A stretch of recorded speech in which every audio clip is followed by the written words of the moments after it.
So Donald Trump wakes up, he sees he's down in the polls. He's down 4 in the latest Emerson poll in the 538 average.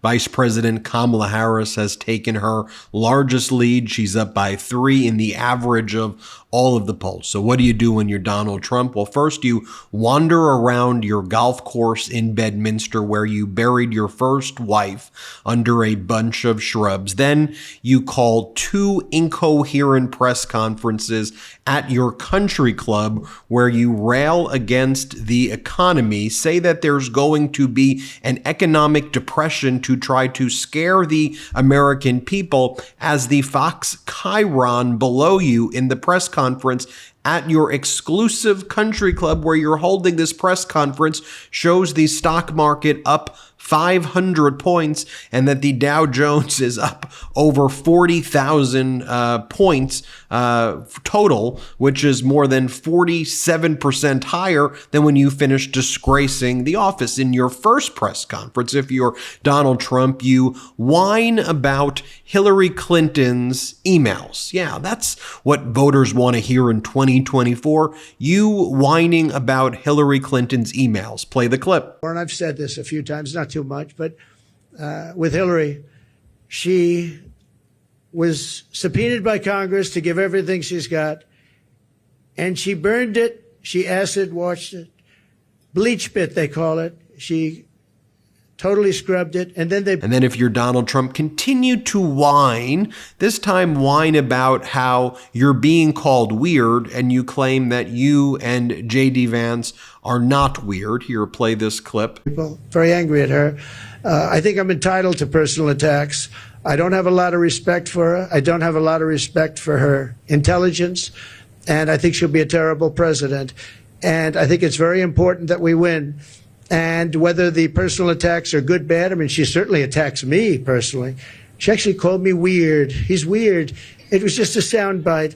And she called J.D. and I weird. He's not weird. He was a great student at Yale. He went to Ohio State, graduated in 2 years, at the top of his class, and all of these different things. And we have this guy that's running a very failed state, who's had a terrible career.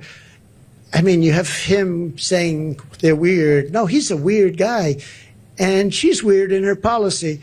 And then here Donald Trump tries to talk about supply chains, and it's clear he has no clue what supply chains even are. Here, play this clip. We're going to bring back our supply chains to stop costly supply chain disruptions. We have tremendous disruptions. I have it all the time, and I think you do too. We order things, and I keep saying, well, when's it getting here? Sir, there's a supply chain disruption. And I mean, you end up getting stuff like 3 months late now. I don't know, all these geniuses over here, I think we can say that. I'm not sure that you're necessarily as much into it, but they are. And I will say that very often, we have problems with supply chains where I'm waiting for things for weeks and weeks. And I say, by the way, whatever happened to it? Supply chain, sir, it's not coming in. And it's a terrible thing. Nobody ever thought a thing like that would happen to our country. So Donald Trump holds that press conference earlier in the day. I did a whole hot take on it where I showed about a dozen other clips. It was unhinged. It was deranged. Then that evening, he holds a press conference, which was supposed to be about stopping anti-Semitism, but instead Donald Trump used it to attack military veterans. And Donald Trump said that one of his biggest billionaire donors was braver in many ways, more courageous than military veterans who died because of the way that she looks. And that she looks so much more beautiful than our military veterans. Just take a look. We covered it here on the MeidasTouch network. Donald Trump says in his latest attack on vets, he dismissed Medal of Honor recipients as, quote, dead or in bad shape, saying that the Medal of Freedom he gave billionaire mega donor Miriam Adelson is actually much better than the Medal of Honor because she, unlike Medal of Honor recipients, is actually a, quote, healthy and beautiful woman. Here's what Donald Trump says. Play this clip. I have to say, Miriam, I watched Sheldon sitting so proud in the White House when we gave Miriam the Presidential Medal of Freedom. That's the highest award you can get as a civilian. It's the equivalent of the Congressional Medal of Honor, but civilian version. It's actually much better because everyone gets the Congressional Medal of Honor. That's soldiers. They're either in very bad shape because they've been hit so many times by bullets, or they're dead. She gets it, and she's a healthy, beautiful woman. It's very... And they're rated equal. As Peter Henline says, no, F this guy. By the way, Peter Henline's a DeSantis reporter. This is a Republican here who goes, he says the Presidential Medal of Freedom he gave to one of his billionaire donors is better than the Medal of Honor, which is the highest military award given for heroism in battle, often posthumously. This is absolutely disgusting. Disgusting indeed. Oh, by the way, when Donald Trump was giving those speeches in Bedminster, a fly kept on going on his cheek. Is that the same fly that was on former Vice President Mike Pence's head? Gotta love how Vice President Kamala Harris went on the offense. Her team put out the following release. Statement on Trump's whatever that was regarding Trump's earlier press conference in the day.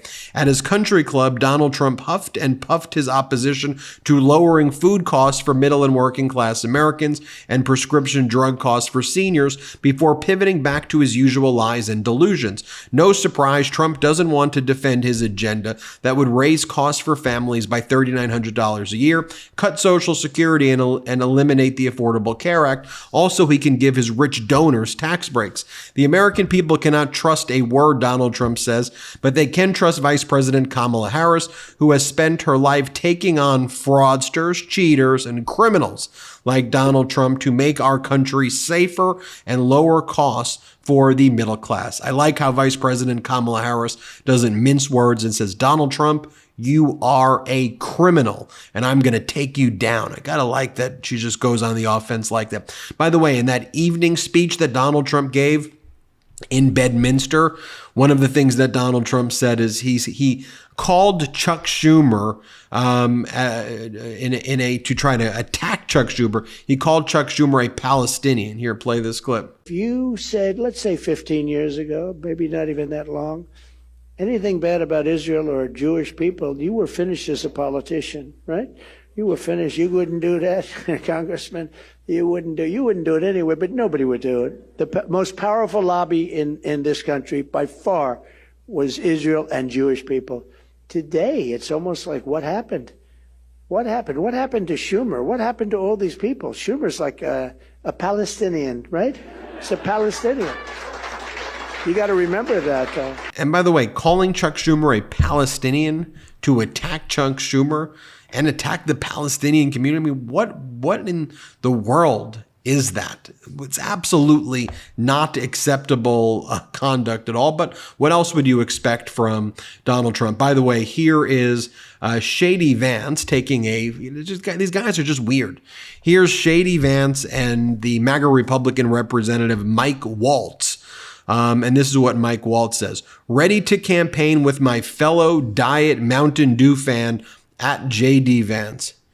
First off, what's behind their head? What is that? Is that is trying to zoom in on it. Anyway, then zoom in on the paper, the Wall Street Journal. Inflation hits lowest level since 2021. You see their performative antics versus what's actually going on right now in the economy, because today there was a lot of good economic news as well. Real things were actually happening in the real world, as when these MAGAs are trying to stoke these culture wars. Historic drug price negotiations to cut costs for elderly Americans by $1.5 billion and Medicare by $6 billion in 2026 alone were completed by the Biden-Harris administration. They championed legislation that became the law of our land that allows Medicare to negotiate directly with drug manufacturers, thus reducing significantly the list price of drugs for Medicare recipients. This will kick in 2026. It's the earliest it can. Every Republican voted against this. Every Republican delayed this, voted against this. Biden and Harris pushed it through, and it's resulted in lower prescription drug costs, actual benefits to the American people. Also, breaking news. U.S. crude oil production has officially hit a record 13.4 million barrels per day. Daily oil production has increased by 22% over the last 4 years. So under Biden-Harris, the U.S. is now the world's largest oil producer, distributor. America is energy independent for the first time, thanks to the Biden-Harris administration's policies. Jobless claims, well, they're at their lowest since July 6th. As well. All good news along those fronts. Also, yesterday we learned sales at U.S. retailers unexpectedly surged in July. The Commerce Department said Thursday, rising by a solid 1% from the prior month, up from June's downwardly revised 0.2% decline. Big news right there. So what is Donald Trump doing while all of that's taking place? Donald Trump writes, Kamala Harris wants nothing to do with crooked Joe Biden. They are throwing him out on the Monday night stage known as Death Valley. He now hates Obama and crazy Nancy more than he hates me. He is an angry man, as he should be. They stole the presidency from him. It was a coup. Then just take a look at all of these weird emails that Donald Trump's sending throughout the day. I covered a lot yesterday, but take a look at it. So from 6:40 a.m. to 6:40 p.m., there are email after email after email, and they're all just very weird emails. And there's one email like this that says, you're more than just a friend. And then you open it up and it's like, we need you, Ben. You're more than just a friend. Just weird stuff over and over and over again here. Then Donald Trump has his surrogates like Nancy Mace go on CNN to try to scare we the people and just behave like a maniac. Here's MAGA Republican Congresswoman Nancy Mace. And here she says that she vows, Nancy Mace, MAGA Republican Nancy Mace, that she will not say Vice President Kamala Harris's name correctly. That's a major position of these MAGA Republicans. Play this clip. And Kamala's. You had it right. You almost got it. I will say Kamala's name any way that I want to. No, but you mispronounced her and you also misjudged her. I just did, and I'll do it again. Mispronouncing her name. That's a refusal to acknowledge her humanity.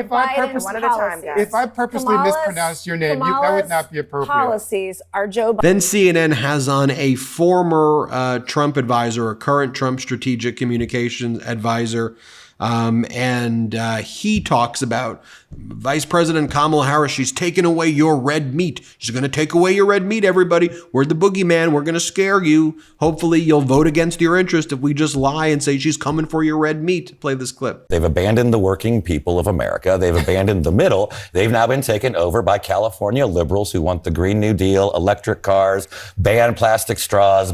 She wants to take away red meat. They're now going to institute government. Are you saying that because you're associating her with? No, those are the things she said. These are the things that she's all campaigned for. These are all the things that take away red meat. Kamala has campaigned for: reducing the red meat, banning plastic straws, the Green New Deal. She's now talking about government price controls for groceries. She wants government housing. She's going to tell you where you have to live. These are all part of her radical socialist policies. Government housing already exists. Well, radical effort. I mean, seriously, coming for your red meat, coming for your washing machines. These people are liars. You have to realize these MAGAs lie about everything. They want to divide we the people. They want us divided so that they can divide and conquer, pit us against each other, and they can institute policies that benefit them, screw us, and then give us little breadcrumbs and then hope that we'll take the breadcrumbs and say, thank you, Donald Trump. Thank you for the breadcrumbs. We the people deserve so much better than that. Watch their hustle. Watch what they are doing. Other good news to report. We have a lot of Republican voters now saying they're going to be voting for Vice President Kamala Harris. A group called Evangelicals for Harris has formed. They held a Zoom meeting this week supporting Vice President Kamala Harris.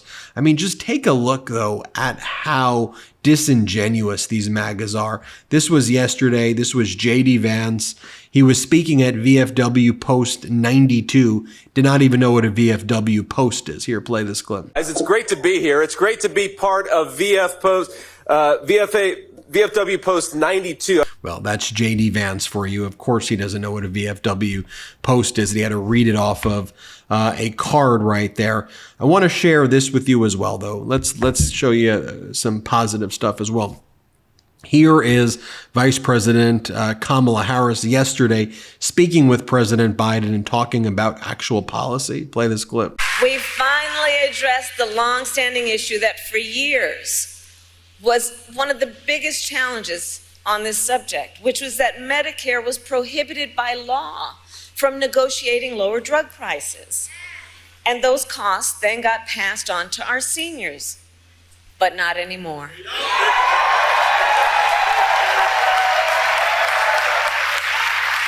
2 years ago, we gave Medicare the power to negotiate lower prescription drug prices for the first time in history.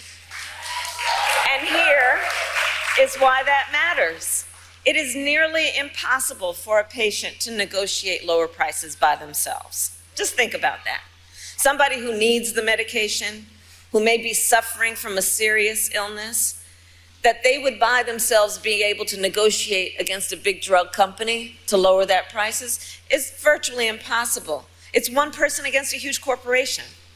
But Medicare represents more than 65 million people. And so Medicare has collective bargaining power.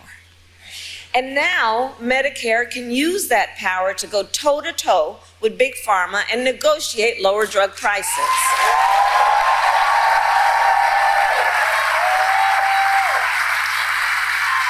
Thank you, Joe.